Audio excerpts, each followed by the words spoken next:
दोस्तों, you are welcome to my YouTube channel. मेरे YouTube channel में आपका स्वागत है। आज की वीडियो में हम टेंस के 12वें पार्ट, जिसे कहते हैं फ्यूचर परफेक्ट कंटिन्यूअस टेंस के बारे में आपको अवगत कराएंगे। इस टेंस को हम हिंदी में पूर्ण अपूर्ण भविष्यकाल कहते हैं। इस टेंस को पढ़ने से ही आपको पता चलेगा फ्यूचर परफेक्ट कंटिन्यूअस टेंस। कहने का मतलब परफेक्ट प्रोग्रेसिव टेंस के नाम से इसे हम जानते हैं। कहने का मतलब यह टेंस दो टेंसों के सहयोग से बना हुआ है, एक परफेक्ट है, दूसरा कॉन्टिन्यूस। कहने का मतलब इसमें जो कार्य होता है, कार्य के होने का समय भी साथ में दिया रहता है।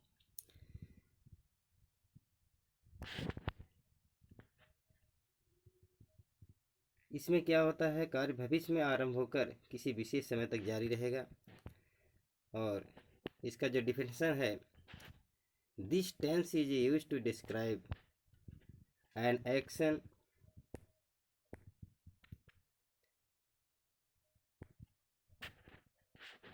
that is continuing into the future and will be completed at a specified time in the future।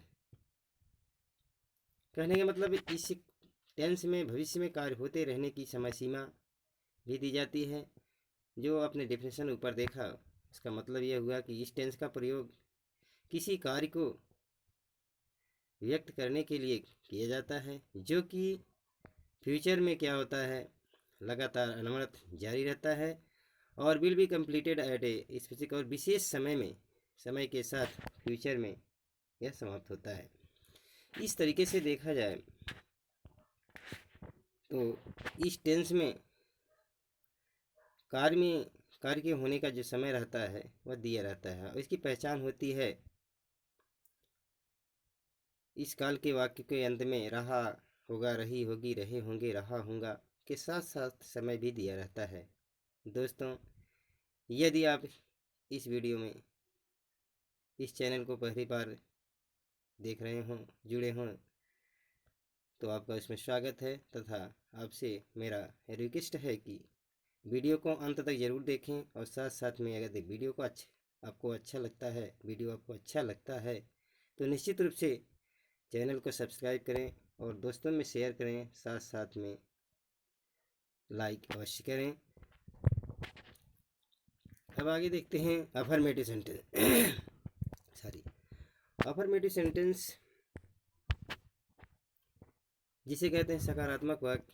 सकारात्मक वाक्य का जो स्ट्रक्चर बनता है, इसमें subject plus will, have been या शैल हैव बीन के साथ साथ मुख्य क्रिया का आईएनजी फॉर्म यूज किया जाता है तथा साथ में फार फ्रॉम या सिंस का प्रयोग किया जाता है और लास्ट में टाइम का प्रयोग किया जाता है। कहने का मतलब subject plus will have been या shall have been plus before plus other word plus for या फ्रॉम प्लस टाइम। फ्रॉम का प्रयोग मॉडर्न टाइम में इसका प्रयोग हो रहा है सिंस के स्थान पर, लेकिन सिंस का प्रयोग भी आपको हम बताएंगे। सिंस का प्रयोग आप अच्छी तरीके से जानते हैं, पॉइंट टू टाइम के लिए किया जाता है। फॉर का प्रयोग पीरियड टाइम के लिए किया जाता है। अब जैसे हम पहला उदाहरण लेते हैं, मैं इसे एग्जाम्पल है आपका, मैं कल इस समय 2 दिन से यात्रा कर रहा होगा। देखिए, पहला एग्जाम्पल आपका दिया गया है, मैं कल इस समय 2 दिन से यात्रा कर रहा हूँगा या कर रहे होंगे, नहीं कर रहा हूँगा होना चाहिए।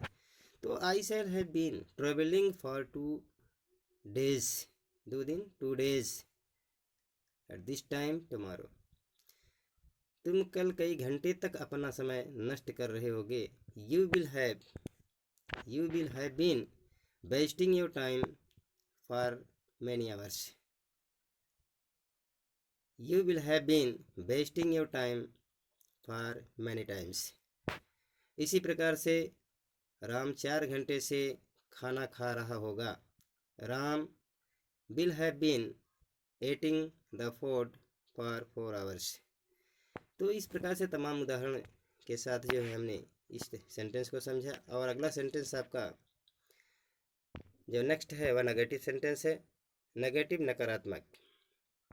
नेगेटिव सेंटेंस में जो स्ट्रक्चर बनेगा आपका, सब्जेक्ट कहने का मतलब है बीन के बीच में आप नॉट लगा देंगे और सारा स्ट्रक्चर आपका अफर्मेटिव या पॉजिटिव की बात ही रहेगा। तो एग्जाम्पल लेते हैं, कल हमारी कक्षा 4 दिन तक कविता नहीं पढ़ती रहेगी। Our class will not have been reading the poem for 4 days। Our class will not have been reading, अच्छा गलत हमने बताया था स्ट्रक्चर में, कहने मतलब बिल और जो आपका हेल्पिंग वर्ब है, बिल और हैव के बीच में हम नॉट का यूज करेंगे, ना कि हैव और बीन के बीच में, सॉरी। तो our class will not have been reading the poem for 4 days। Raj लंबे समय तक जौनपुर नहीं जाता रहेगा। Raj will not have been going to Jaunpur for long time. इसी प्रकार से जो है आपका इंट्रोगेटिव सेंटेंस है। इंट्रोगेटिव सेंटेंस का जो स्ट्रक्चर है फर्स्ट टाइप का या सा नो टाइप का, तो इसमें जो है हेल्पिंग वर्ब को पहले रखेंगे, उसके बाद सब्जेक्ट, फिर है बीन, फिर जो है बिफोर, फिर जो है अदर वर्ड, फिर फॉर, फिर टाइम, जो भी आपका रहता है शेष आपको ऐसे रख देंगे। लास्ट में क्वेश्चन मार्क निश्चित रूप से ऐड कर देंगे। क्या राकेश 4 महीने तक राज की प्रतीक्षा करता रहेगा? Will Rakesh have been waiting for Raj for 4 months। Will Rakesh have been waiting for Raj for 4 months।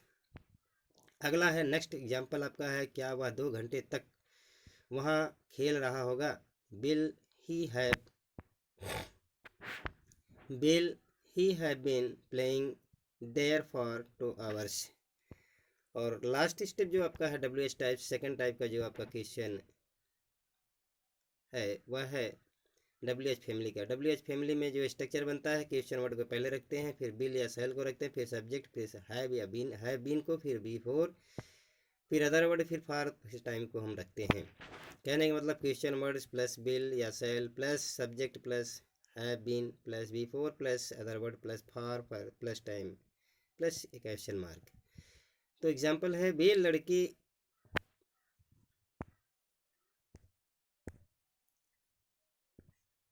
लड़के इतने अधिक समय तक क्यों पढ़ रहे होंगे? Why will those boys have been reading for such a long time? Why will those boys have been reading for such a long time? हम 1 सप्ताह तक नहीं पढ़ा रहे होंगे।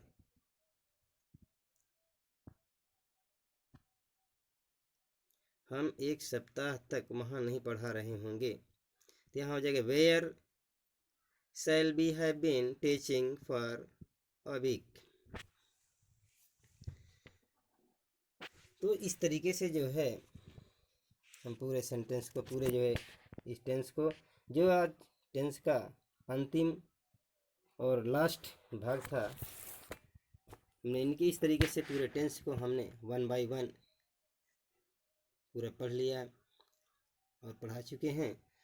अब जो है नेक्स्ट जो आपका आएगा बड़ा ही इम्पोर्टेंट चैप्टर आपको नेक्स्ट वीडियो में हम पढ़ाएंगे। दोस्तों यदि वीडियो आपको अच्छा लगा हो तो निश्चित रूप से लाइक और शेयर अवश्य करें, और निश्चित रूप से इस चैनल को अगर आप नए हो तो सब्सक्राइब करना न भूलें। Thanks for watching this video. Thank you.